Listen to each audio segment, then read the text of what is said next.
apparently become one of the local experts in giant puppets. I don't really think I am, but I did get to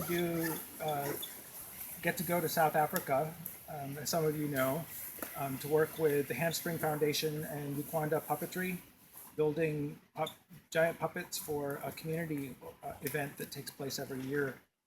And so one of the things that, of course, Handspring does is they work a lot with cane. And it's a really useful and wonderful material. And I'm going to pass this around so you can see the difference between the types of cane that are available. And actually, this is all considered rattan, and so it's just in different forms that you're seeing in front of you. So this is how it essentially grows with the skin on. And you can pass it around. You can get a sense of how different it is from something that's peeled. This is peeled rattan, and then this is just some that's been cut into strips.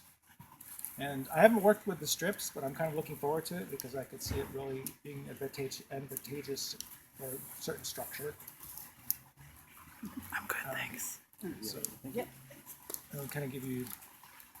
The nice thing about the stuff that's peeled is that it's actually a little easier to bend and manipulate. This figure here, this head that I started on, is made with the peeled stuff. And there's different ways that you can work with the material. Before I get too far ahead on talking about the rattan, though, I just wanted to talk a little bit about giant puppets and just some aspects to think about when you're creating a giant puppet. I mean, obviously they're big, and one of the factors you're going to always be dealing with, and you deal with it with puppetry in general anyway, is a weight factor. So with a giant puppet, you have to think about, how big is the puppet? How many people are going to be working the puppet? Is it going to be one puppeteer or several? And how is it going to be carried and used in either in a parade or on stage or what have you? And what requirements are there for strength? And it's important to think about, if you're going to be using the giant puppet outside, you might want to think about things like not only weight, but how are you going to carry it? Would you want to carry it on a backpack? There's lots of different ways you can figure that out. And there's no right way to do anything, as far as I'm concerned. It's really all about figuring out how you want your puppet to work and function in space, and what are you going to do with it? How long are you going to be working with it? Because that's a big factor when you're making large puppets. If you're in a parade, and the parade's an hour long, can you deal with the weight of that puppet? So one of the things that can be really useful is using something like rattan or cane to create a puppet, because it's lightweight, it's essentially strong, and it's bendable, and you can make really interesting shapes with it. You kind of have to pretty much design your puppet in accordance with the material, but it's incredibly useful. Now this head will eventually be put together without the wire mesh. The wire that you're seeing now is just a form to shape it on. As you can see, these are zip ties here that I've used to hold the material in place, the cane material. And so is that the smaller wire model that you started off of? Yeah. One of the things that I learned from the Handspring workshop that they did at UC Berkeley 2 years ago was that they start out with models, and then once they figure out how the puppet's going to work, then they do full-scale drawings, and they build from the drawings. I have a little bit more of a free form method about how I approach stuff. So I have a tendency to kind of like to figure stuff out as I go along, because for me, whenever you're building a puppet, you might have an idea. Like I usually sketch up what are called the look and feel drawing, so that you kind of, because you kind of have an idea. Well, I think this puppet wants to look like this. It wants to look sinister. It wants to look happy, or it wants to look drunk, or it could be, But you want to kind of get an idea of what you're going for when you're building a puppet and what that character is going to be. So that I usually start out with some kind of a sketch just to kind of get it into my head what that's going to be, and then as I start working with the different materials, the materials kind of somewhat inform how I'm going to approach the puppet. And sometimes I discover things as I'm building and working with things. So I don't have everything planned out right from the beginning. And I think that's really a great way for artists to kind of approach a project, is to just not try to get too stuck on having to have it a certain way, because otherwise you get frustrated, and then you don't really discover how materials work. And you might discover something even better as you're working with the different materials than if you had this, exact way that you wanted to do stuff. Now, the puppets that I built in South Africa, there was some cane involved, but we did a lot of foam carving, like white bead foam carving, polystyrene, and it, of course, is a real lightweight material, and it's got a bug. It's easy to there you go. it's easy to cut. Usually, what I like to do if I'm working with that, I like working with snap blades, snap knives, because you can. This is kind of a short blade, but you can get blades that are fairly long, and that allows you to cut a lot more than trying to like. I try to avoid using a Styrofoam, which kind of scrapes away the material, but do you know what a Styrofoam is? A shaped saw, kind of. Yeah, I'm gonna go grab one real quick. So we can see. They're gonna make a mess. Yes, all over. And then everything's static, clinging to everything but where you want it to be. Did everyone see all these? I think so.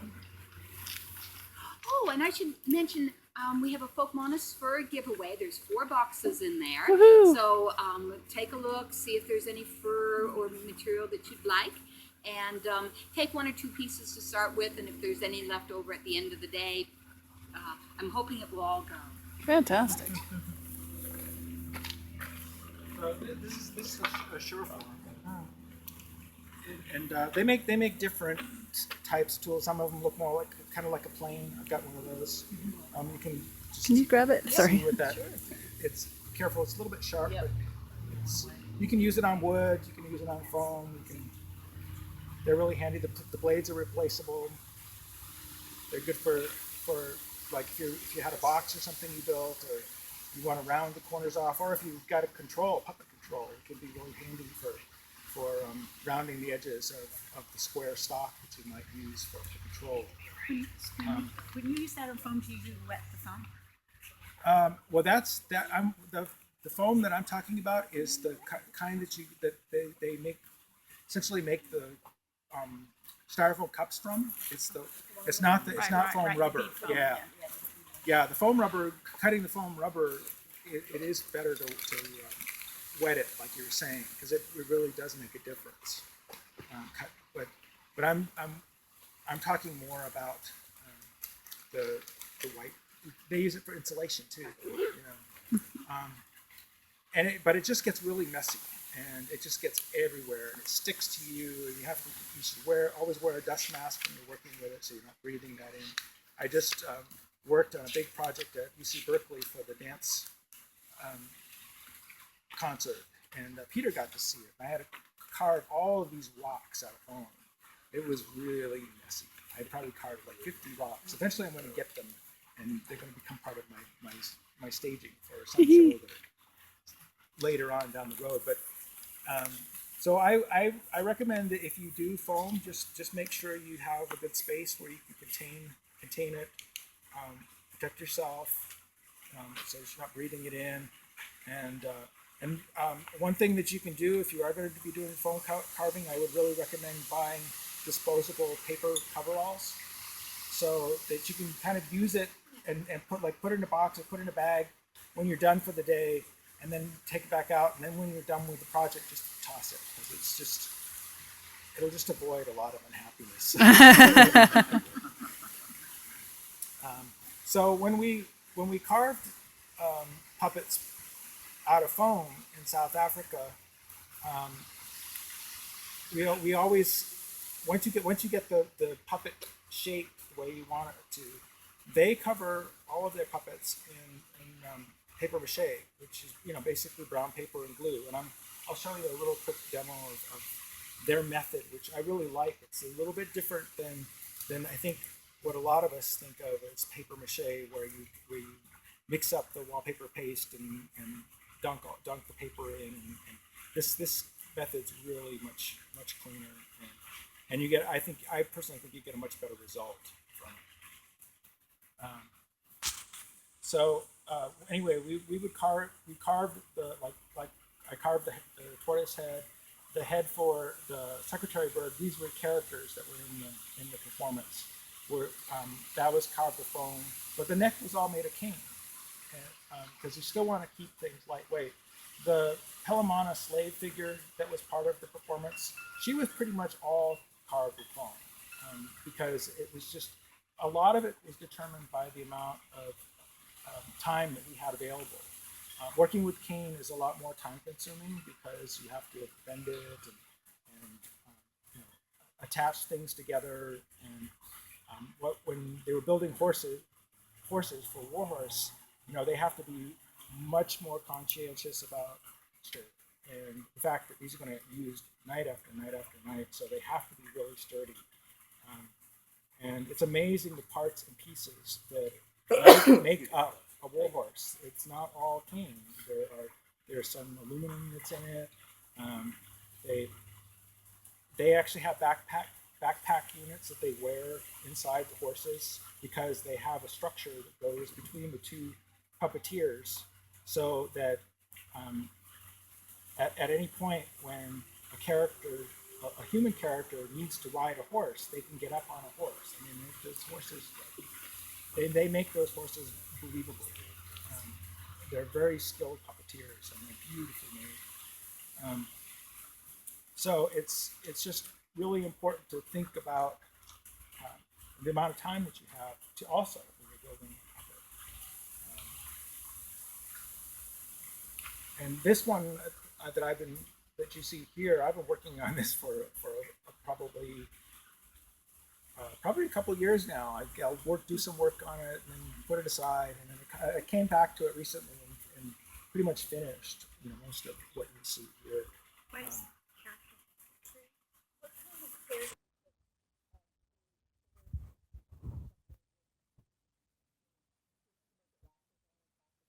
Well, obviously we want to have a space to store it in that's dry, because it is a natural material. So if it gets wet,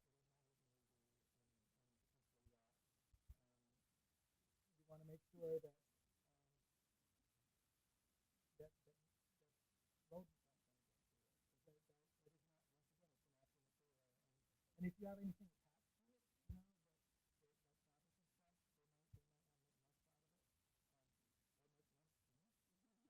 to it, it is, these structures are kind of just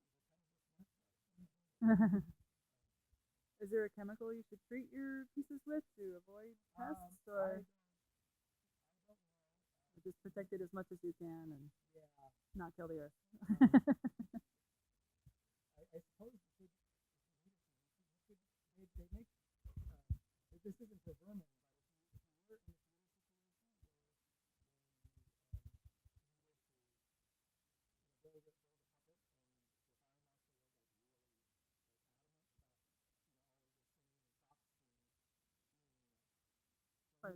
Uh huh. they do make a natural Oh, nice. you could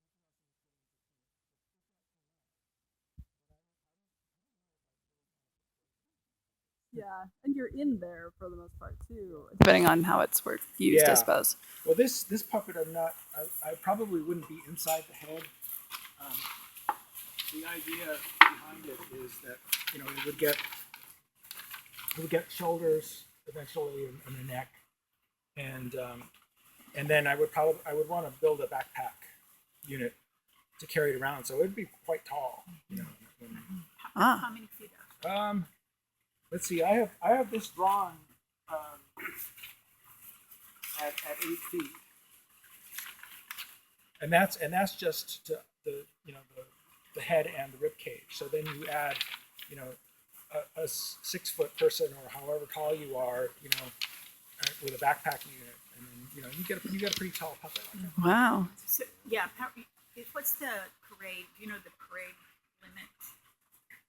No, I don't. That's- I think that you would have to talk to. Usually, I think that would be like a local municipal thing. Right. They don't get their power lines and stuff, but I don't think. And you'd also probably want to check out the area and see if there are trees. If you're going to deal with limbs and stuff, because you don't want to get snagged with your puppet, or get knocked over. So it's kind of off topic, but is your final going to have the zip ties, or is it going to be something else holding this it? is all going to come off, and I was experimenting with it with this foil tape, which is the stuff here. You can buy this, like at Home Depot. Duct tape for duct work. Yeah, exactly. Yes, actual and duct it really tape. works great. I mean, it's actually pretty sturdy. The adhesive on it's really It's actually good. like tin. Yeah, Ah. and so I don't know how well this experiment's gonna hold up, but I'm gonna try it and then go back from there if it doesn't. But when you're working with this kind of stuff, and particularly like this, you want to make sure that you're designing it in a way that when you take all these you snip all of your zip ties, that you're going to be able to get it off the form. So I've had to kind of think about, if I'm going to add this piece here, how am I going to get it off? So, I mean, essentially, it's this part here is kind of like a mask, so you can pull it off this way. This part here, this, if you follow this line around here, all this stuff above this line can kind of come off. Is the wire mesh malleable enough that you could, kind of just press it down and pull it out like you would a balloon? You probably could, and you're welcome to come up and you can buy this stuff at Home Depot. It's just the wire fencing, and this is 14 gauge, and I've kind of learned how to work with it in a way that I can kind of shape it. So you can actually take the squares, like if you notice here, I would Just take your pliers and tweak what it. you're doing is you're taking the fencing, and by making these bends, and you do it, if you can do it fairly regularly around the piece, you can kind of start getting a curvature to the wire. Great. And that way you can start getting some nice natural shape to it by doing that. Some of you see it's like the top of the head is a separate piece, because this stuff only comes about, like this particular roll was about 4 feet tall. You can get it taller, but then you're having to deal with a lot of material. So you just have to kind of figure out what your needs are. But I think that there would be, I mean, it's still fairly lightweight, and you're welcome to kind of come up later on and pick it up. But without wire mesh gone, it's going to be pretty light. And what my thought was originally when I had designed this puppet is going to be what I call a spectacle puppet. One that you just make for the art of it, to be kind of pretty. And we did a project at UC Berkeley for another dance performance that had all of this mirror, and there were all these mirror scraps, and I still have a 5-gallon bucket full of mirror scraps. So I wanted to incorporate it into the puppet, and then have all of this metallic. I'm still going to do that part. I'll probably still do some of the mirror, but I thought it would be wonderful to be able to put this puppet on and go out at night when they're doing the burns and have all the fire reflected. Ooh. So that was the idea behind it. Is it plastic mirror that you use? Yeah. Are you planning to line it, or is it going to be uniform like I haven't quite decided yet. I'm probably going to line it, but first of all, I want to find out if it's going to hold together once I take it apart, and then see if what kind of structure I might need to add, and then go from there. One thing that occurs to me with this garment, besides weight, we are always worrying about Wind, yes. So this and that. Yeah. Yeah. Thank you for bringing that up, because that is another big factor with giant puppets that you don't really think about. You know, you might design this really cool looking puppet that's got a really big head, and then all of a sudden you've got this thing that's, you know, The weather, like the rain. 8 feet above your head or whatever, and then the wind comes up, and then all of a sudden you're struggling with it. And I did get to work in one of Michael's puppets, and they're lightweight, but sometimes if the wind gets really going, they're you have to just be on task. Valeo's also very windy. Yeah. Don't forget, other places are very rainy too. You never know when there's Yeah. going to be a parade. So, you know, that's another thing to factor If you in. got a is skinny, you have to think about something get, that like would weatherproof. like if you're up in Portland or Seattle, and the parade happens to be, you know, you never get land and rain, so you might want to consider if the puppet's going to get wet. Skin it with trash bags. Yeah. Also, you have usually a parade starts fairly early in the morning, so you're marshaling at 5 o'clock in the morning or something, and setting that puppet out, just waiting to do, can really do damage to it before the parade even starts, and it might be 80 degrees that day, so you don't think it's a And if problem. it's made of fabric, the do would make it heavier too, without you even realizing as it gets wet, it gets heavier. Yeah. Trey, I'm curious, for once you're done with it, what's your mode of transportation? You build a large road case for it, or what did like Handspring do for a lot of like the horses and things? They usually crate them up and then send them out. You know, they kind of figure that out in the process of designing and building the puppets. You know, how are you going to transport it? How many pieces? What you have to consider. How am I going to get this out of the space that I'm building it in? Right. So Yeah. I try to keep that in mind. You know? Like I was realizing, you know, if I had made it much wider than it is, I wouldn't be able to get it through between the house and my studio. Yeah. So it is about 3 feet wide. So I kind of really intentionally thought about the spaces, you know, getting it out of the space, and also hopefully it's not going to be too. I don't think it would be that big, which is selling pieces. If you had like a pickup truck or a van, you could probably, you know, put it all in. And you have to design your giant puppet with those kind of things in mind. Do you actually do all the curling and form when it's wet, or how do you get to stay in that? Yeah, with this particular piece, I did it wet. You know, like So- basket making, so you do it when it's wet and Yeah, you get yeah. dry into And that so shape. then I that's why I've got the wire frame. So I brought out another piece.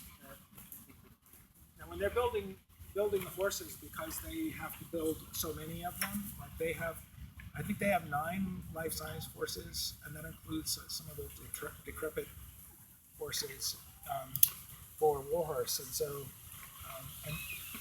and you know, although this material is pretty strong and lightweight, invariably in theater, you know, you just use it, especially if you do performance, you know, like you're doing 7 performances or more a week, and this can go on for months. You know, if it's a long run, you got to realize that you're going to have to replace some of the puppets over time, or parts of it, and so they have a way of forming the basic shapes and parts that they need, so that they can manufacture horse after horse after horse when the need arises.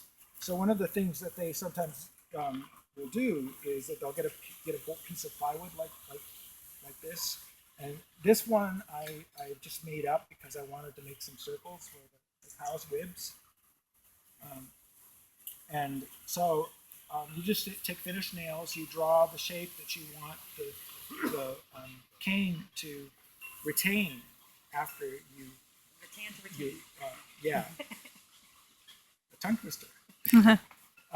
And so the finish nails will hold the wet cane in place and until it dries, and then you can remove it. And cane has a memory, which means that whatever shape you bend and form it in, if you take it out of that form, it will retain that shape, ideally.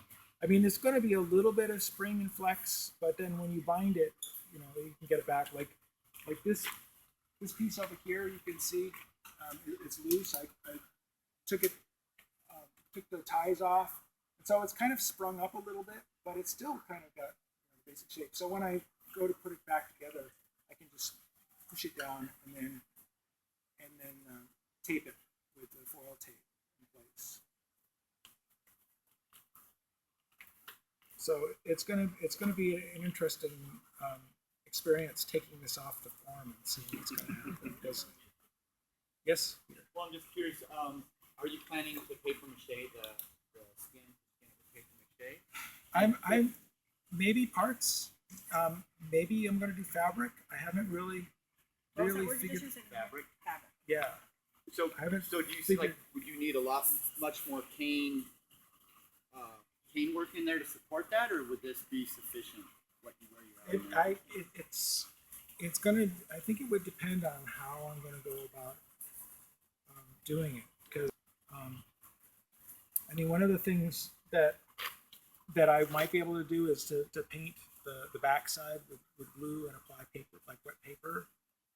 And I mean, one nice thing that's part of the technique that I learned of doing paper mache in South Africa, is that you, instead of dipping the paper, you just wet it, and then and they use brown craft paper, which is probably the best thing to use because it's made to be pretty sturdy, and you can get it in different weights. So I would recommend getting the heaviest weight you have available to you, just so that you're going to have some strength to it. And the other thing that I found is that the lighter weight brown paper, you don't want to soak it very long, because they would put their brown paper in buckets, and they would just let it soak, and they would use it when they were ready for it, when we were working on the puppets in South Africa. But they had heavy weight, and I've done some where I've used some of my paper, like this paper that I've got here. It's a much lighter weight, so I found that if you just get it wet and take it out and squeeze it and then work with it, then it doesn't start falling apart quite so much, because you just have to get it wet enough that you can work with it. Because one of the things that the wetting does with brown paper is it causes the fibers of the paper to swell, and then once you glue it on the surface that you're gluing it onto, as it dries, it's gonna shrink. So you're going to get a much smoother finish to your paper mache than if you were to do the dunk method. Have you found that if you're using brown paper, we have options now of getting the post-consumable paper? Yeah. Does that break up easier because it's more of a pulp that's been reformed? It depends on the I think the manufacturer, because I've seen some of that recycled paper, brown paper, and some of it's very kind of like pulpy, and then when you get it wet, it falls apart a lot easier. A little bit more. So yeah, I would recommend getting something that's got a little bit more of a finish, like this here. That it's got a smoother finish. There's some that you get that's kind of like more egg carton as far as like the texture. It's just a little.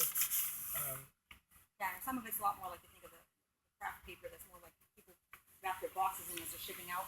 Yeah, UPS yeah, or something yeah. like that. That's It's firmer too. It's harder to work with because it's so stiff. Mm-hmm. But once you put it in water, it then You just wet that and then you brush the paste on after. well, actually, I use just white glue.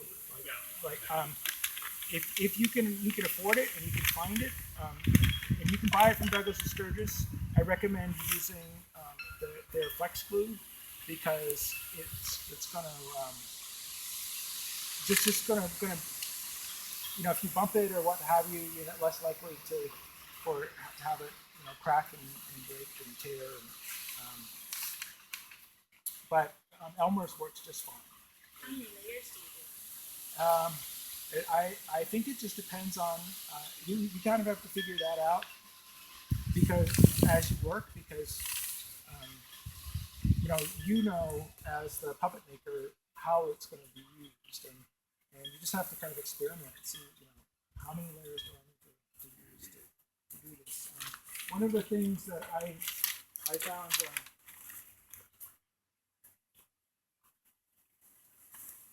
that I like using.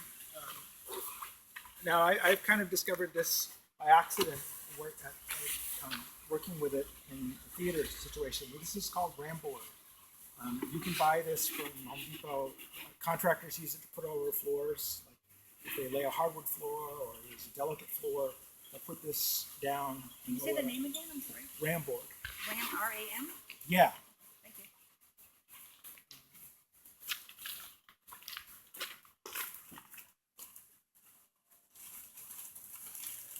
Yeah, this is the wrapper. How it comes.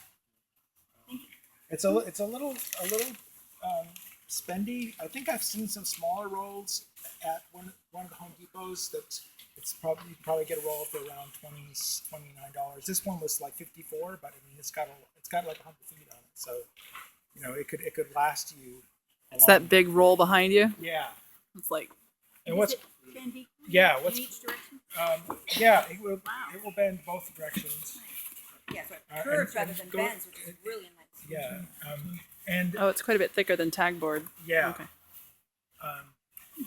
And I kind of discovered it because we needed to make some little columns, and we just had a bunch of it around that we were using to protect the stage floor. And so I thought, well, I'm going to try this because it's really curves nice, and it worked really great. The one thing though is that sometimes if you don't have enough structure behind and you paint it or get it wet, and it'll dry a little bubbly. But I also use it to make cornices for stage sets, so it worked really well for the curved portions of the cornice. So fake architecture, good Yeah. for that. Yeah. If you try to crease it, does it fold straight or does it do something funny? I don't know. Try it. It has when you fold it, it has a tendency to get Crackly? yeah. Are your columns in there made out of it? No, those are actually real architectural columns. I salvaged this from the dump. They were going to get. Oh. We at a lot of theaters, including UC, we have so many props and pieces of scenery and stuff that we save, and you end up getting a collection of stuff, and it's like, what do you do with it? And when was the last time you used that? So they decided, they're kind of big and heavy, and so they got rid of them. So I ended up taking them. Score. Part of my theater. But if I were going to build something, I would probably do it. This, since I'm over in Berkeley a lot, because that's where my job is, I'll snap a picture of that. Yeah. So, and they have an online presence, so you could probably just go and Google them. And that was Berkeley Cane Shop. Gonna get a image of that. And what do you estimate? Caning shop. Do you know offhand what it runs? Like say that thickness. They sell it by the ounce. So Okay. yeah, so it doesn't matter what size you buy. It's going to be Thank you. like all of these rolls that you see on the table, whether it's flat or the round or even the skinny stuff here.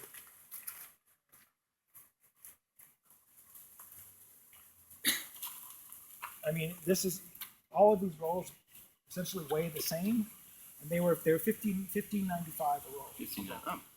Just to give you an idea. Yeah. Now the cane that still has the skin on it, the rattan cane that I passed around, that stuff they sell also by the ounce, and it depends on which variety you buy. Like the one that I passed around, I think was about 50 cents an ounce, and that was so light that they just said, oh, just take it. I just wanted a piece to bring to the workshop so you guys could see the difference between the types of cane. So you that are use the available. peel one. That's The one that's, but that's just a personal choice. okay. So you can use both. Now, when they build the horses, they use both. Some of the parts of the horses, like some of the heads and stuff, they actually squared them off, and they did that all by hand because joining a flat surface to a flat surface is a lot easier and a lot stronger. So that was the reason why they You can did use that. wood glue even because it's a Um, essentially a wood, right? Yeah, you can use wood glue, but I mean, one of the things that you want to consider and think about though around glues is flexibility, because this material is inherently flexible, which makes it really a nice material for making puppets, and particularly large puppets, and they get moved around a lot. But because it moves, any of those joints that you create your puppet have to have a certain amount of give to them. Otherwise, it could actually start breaking apart. Let me show you. This is apparently when they bind the cane for the horses, they use a waxed thread. So that's what this is. This stuff is really expensive, by the way. Wax thread. Don't they sell that at like a leather shops, right? Leather repair Well, shops? you can buy that at the caning shop. They Oh, you probably can do. too? They Okay. probably do sell it at leather shops. Right, and you can get it all different colors at the caning And shop. for beading too. Beading shops. Yeah. Beading. Oh, So I'm sorry. So going back to the process, you start with your little model or your drawing, and then you've gone for your larger frame. Once you've got figured out what that looks like, you go for your larger frame. In this case, you've got the wire frame that you built it off of. And I'm assuming the horses, or if I were to say do a dragon or something else, I would do something like that. Well, they actually would manufacture a lot of parts and pieces using one of these boards. Okay, and then like you said, you did those use ribs, something like that for the ribs and stuff. Okay. And also I used cane. And you're welcome to come up and look at this later. But I used cane like to form them out. And I did that with a heat gun. And I can show you right now how. Yeah, just so you wet the cane. No, you don't even have to wet the cane. Okay. You just take the cane, cut off the piece that you want. If you have a drawing, it can be helpful. I mean, as far as like full size things, Sure. if you want to be able to compare, because Okay. you're gonna have to figure out how. And you want to get an actual heat gun, right? Not a hair dryer. You can try it, see, but the heat guns get a lot hotter. So you can see that's the shape it is now.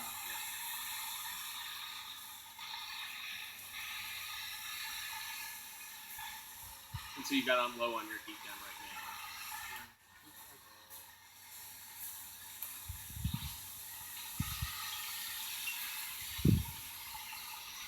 And since you're using a heat gun, the cane is pretty resistant to overheating, or you have to really watch it. Well, like any natural material, if you keep it, the flame on there long enough, it will singe it and burn it. Right. It's got more of a bend to it. Okay. And then you can just keep bending it and then let it spring back and see if that's the shape you want it, and if not, bend it. So in the case of the board that you had to make the ribs, do you just weave it in there, or do you heat it and then weave it in there, or? This actually you soak it. Okay. That's a different method. Okay. And then you just get hot water that's not as hot as your hands can stand. Okay. And then you just soak it. And, they said don't soak too much Okay. at a time. And, 5 minutes is plenty of time. Oh, so you Okay. can get too wet. Yeah, you don't want to get. You want to do it like don't throw a whole roll in there unless you're doing it as a group and you're going to use it pretty quick, because you don't want to get it too saturated, because then it takes a long time to dry. And as it dries, it's going to shrink too. So two different techniques of shaping the cane. One Yeah. is to dampen it and use a frame like that, or the I don't know what you would call the pin board there. Yeah. And then the other would be to heat it and just mold it yourself. And then what about what you did on there? This was The a heat gun. water gun. Water. Okay. Yeah. Because once you wet it, actually I got some water. Put a piece in the soap. This is this water is very hot, but we'll just stick it in there. And, Okay.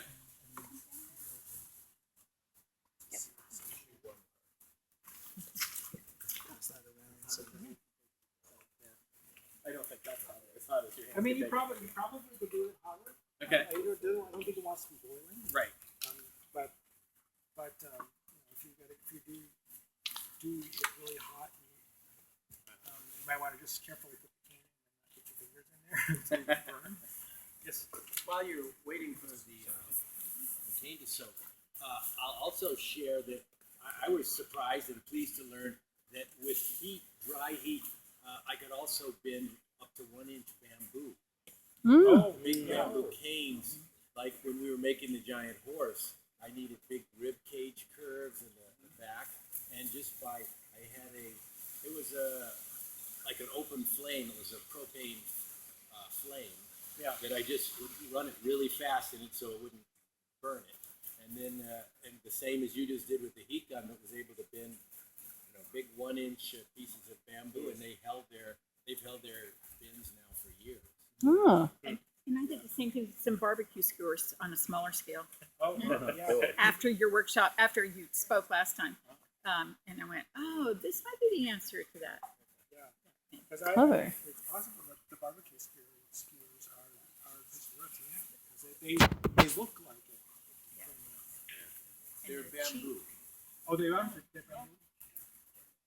But the heat definitely will work on that as well. I have a question about that. Are you planning to do the fabric on the inside of the structure or the outside? I would do it on the inside. And the same with the Because I- paper because- mache? Yeah. Wouldn't that, as it shrank, would it pull away? I would probably do it in parts and pieces. I wouldn't, like I would do, like I might just do this area and then let it dry. Because I think if you try to do, a big area, then it's gonna fight against each other. So, yeah. Thanks. And when you apply the fabric, would you wrap it like over the cane and then overlap it, or? I'm going to experiment with it. I mean, I'm thinking that I might try hot glue at first, just because it's a quick and easy way to get it on. I'm really curious how they attach the fabric to the horses, because they actually have a skin to them, and they purposefully chose translucent fabric so that light would go through them, so that depending on how you lit, the horses are really present and have some physical weight when there's some strong lighting that are hitting the bodies, like front light. But then if you backlight them, then all of a sudden the horses kind of like get this ethereal, kind of like transform to, which was really effective when they had the emaciated war horses that had gone through war and were starving. By backlighting them, it just gave you that feeling that they had been really through it, and you could see the tragedy of it.